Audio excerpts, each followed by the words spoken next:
দাঁত পরিষ্কার এবং সুরক্ষা রাখতে মানুষ টুথপেস্টের উপরই ভরসা করছে, কিন্তু এই টুথপেস্টটি যখন মানব জীবনের জন্য ক্ষতিকর হয়ে ওঠে তখন সাধারণ মানুষরা কোথায় যাবে?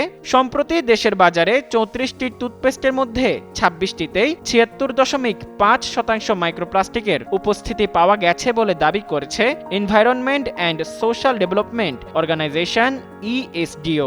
সংস্থাটির গবেষণায় প্রতি 100 গ্রাম টুথপেস্টের 20 থেকে 320টি পর্যন্ত মাইক্রোপ্লাস্টিক কণা শনাক্ত হয়েছে। এই অবস্থায় জনস্বাস্থ্য সুরক্ষা টুথপেস্টে মাইক্রোপ্লাস্টিকের জন্য জাতীয় মানদণ্ড প্রণয়ন এবং কঠোর নজরদারির আহ্বান জানিয়েছে সংস্থাটি। রবিবার গবেষণা প্রতিবেদন প্রকাশ করে ইএসডিও। গবেষণায় পরীক্ষা করা টুথপেস্টগুলো বাংলাদেশ, ভারত, থাইল্যান্ড ও ভিয়েতনামে উৎপাদিত।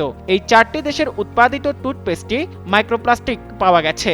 এতে বাংলাদেশের 25টি নমুনার মধ্যে 22টিতে, ভারতের 5টির মধ্যে 1টিতে, থাইল্যান্ডের 2টির মধ্যে 1টিতে এবং ভিয়েতনামের 2টির মধ্যে 2টিতেই মাইক্রোপ্লাস্টিক শনাক্ত হয়েছে।